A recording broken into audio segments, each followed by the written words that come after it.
اور آپ دیکھیں یہودی جو ہمارے سب سے بدترین دشمن ہے، الہاد، کفر و الہاد دندناتا پھر رہا ہے. آپ کو شاید وہ نیٹ پہ آسانی سے مل جائے گی 80 صفحات کی جو ایک رپورٹ انہوں نے پیش کی کہ وہ ان کا کہنا ہے کہ مسلمان جو ہیں وہ 4 طرح کے ہیں. ٹھیک ہے، ایک ہے فنڈامنٹلسٹ. ٹھیک ہے، یہ وہ مسلمان ہیں جو کہتے ہیں کہ اسلام جو ایک مذہب نہیں، ایک کمپلیٹ کوڈ آف لائف ہے، ایک دین ہے، مکمل ضابطہ حیات. لیکن یہ سب سے ہمارے لیے سب سے بڑا خطرہ ہے جو اسلام کو ایک دین سمجھتے ہیں. صرف مذہب، رسم و رسومات کا نام نہیں دیتے کہ یہ نماز روزے کا نام جو ہے نا بس اتنا ہی اسلام ہے، بلکہ اس کو ایک کمپلیٹ کوڈ آف لائف سمجھتے ہیں.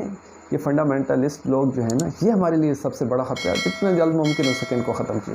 ٹریڈیشنلسٹ یعنی یہ علماء کرام جو قال اللہ قال رسول مدرسوں میں پڑھا رہے ہیں، ٹھیک ہے، صبح و شام ان کا یہی کام ہے، کہتے ہیں ان سے ہمیں خطرہ نہیں. لیکن اگر یہ پہلے ٹائم والے لوگوں کے ساتھ مل جائیں تو یہ بھی ہمارے لیے بہت خطرناک بن جائیں گے، کیونکہ ان کے پاس آڈینس آ جائے گی آٹومیٹیکلی. ان کے پاس چھوٹا سا ہمیں کسی کو جلسی کرنی ہو تو بھی کتنے لوگوں کی منتیں کرنی پڑتی ہیں، اور ان کے پاس تو خود بخود جمعے کے جمعہ اور ویسے بھی اجتماعات میں لوگ آ جاتے ہیں مذہبی طور پر.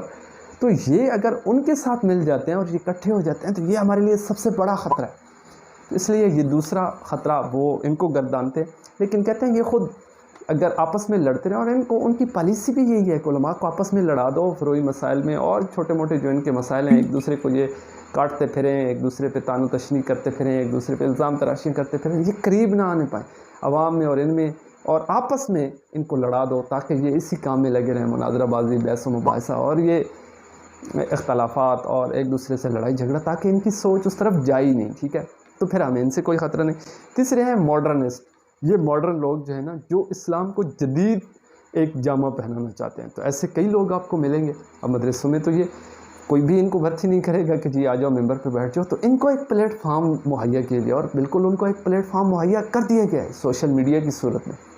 اور یہ اپنے غلط عقائد و نظریات جو ہیں، اسلام کی جو اساس ہے اس کو گرانے میں پوری طرح کوشش میں لگی ہوئی ہیں. اکثر آپ کو دیکھا جی یہ فلاں اسلام کی جو اساس ہے ان کو بھی انہوں نے گرانے کی پوری کوشش کی ہے کہ اس کی کوئی ضرورت نہیں ہے، فلاں چیز کی کوئی یہ اتنا امپورٹنٹ نہیں ہے مسئلہ یہ.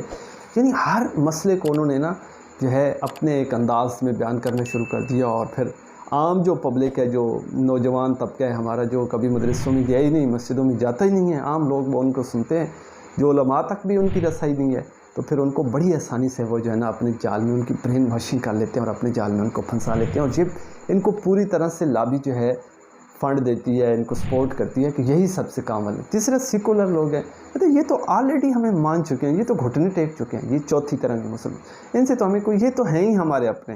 اور یہ جو تیسری قسم کے ہیں یہ تو دین کو خراب کرنے کے لیے پوری طرح سرگرمی عمل ہے، ان کی بھرپور کوشش. اور دوسرے نمبر والے علماء کرام ان کو آپس میں پہلے والے جو ہے ان کو ختم کر دو اور پہلے اور دوسروں کو ملنے نہ دیا جائے. تو یہ بڑی چال ہے یہود کی. اس کو بھی علماء کرام کو سنجیدگی کے ساتھ دیکھنا چاہیے اور سمجھنا چاہیے. اور میں سمجھتا ہوں کہ جتنی دینی جماعتیں صحیح العقیدہ جماعتیں ہیں، جو صحیح دین، جن کا سب سے پہلے عقیدہ ٹھیک ہے، نظریہ ٹھیک ہے، ان کو آپس میں مل جانا چاہیے. چھوٹے موٹے اختلافات ہیں تو جو سنجیدہ علماء کرام ہیں، بڑے علماء کرام ہیں، وہ مل بیٹھ کے ان کو ختم کریں. ٹھیک ہے، اور دین و مضبوطی کے ساتھ جو ہے نا اللہ کی رسی کو، جو حبل اللہ ہے، اس کو پکڑ لیں اور ایک دوسرے پہ اس طرح کر کے اپنی انا کی تسکین. اور کیا ہے، کچھ بھی نہیں. خدا را یہ ایک فکر ہے، دعوت فکر ہے علماء کرام کو کہ آج کل تو ایک پلیٹ فارم بھی ہے، اور ویسے بھی آپ ایک دوسرے سے رابطہ کر سکتے ہیں. سنجیدہ علماء کرام جو ہیں کوشش کر سکتے ہیں کہ ان کو آپس میں ملا کے بٹھا دیا جائے، اور آپ صرف علماء کرام ہوں اور بالکل سنجیدہ لوگ ہوں، اور اس بحث کو نمٹا دیا جائے، کوئی حل نکالا جائے. ٹھیک ہے، بجائے اس کے کہ عوام کو بھی لڑایا جائے، آپس میں بھی لڑا جائے، اور یہود کو خوش کیا جائے، دشمنوں کو خوش کیا جائے، ان کو ایک موقع دیا جائے. تو اس لیے بہت بہتر ہے کہ اپنی اصلاح کر لی جائے اور مل بیٹھ کے ان مسائل کو حل کر لیا جائے اور آپس میں اتحاد کیا جائے. کیونکہ جب اتحاد نہیں ہوگا نا تو آپ پارا ہیں. ٹھیک ہے، آپ کبھی دشمن کا مقابلہ نہیں کر سکتے جب تک آپ کی صفوں میں اتحاد نہیں ہوگا. تو یہ اتحاد لازمی ہے، یہ شرط ہے. Thanks for watching, and don't forget to follow, like, and share. We appreciate each and every one of you. Stay awesome, and we'll catch you in the next video.